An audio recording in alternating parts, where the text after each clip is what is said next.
How to share Netflix account with friends. Hi guys, welcome to our channel. Let's begin. In this video, I will guide you how you can share your Netflix account with friends in the same household.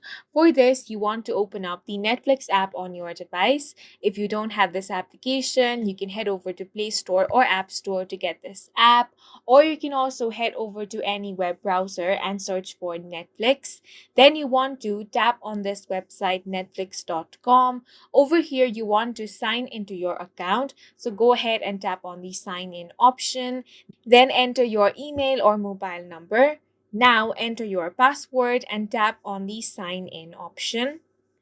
Now, Netflix has made some new changes, and according to that change, you can only share the Netflix account with people in the same household. So, people who live together in a single household can have their own personalized Netflix experience.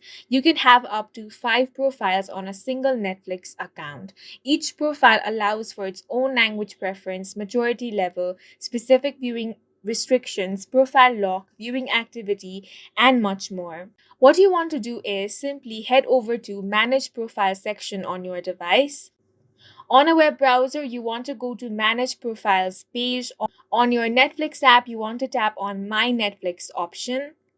Then you want to select the Add Profile option. Now name the profile. To use Netflix Kids Experience, you want to select Kids. Now select Continue or Save. The new profile should show on the list of profiles on your account. And in this way, you can create up to 5 Netflix profile and share your Netflix account. If you found it helpful, please make sure to hit the like button and subscribe for more videos like this.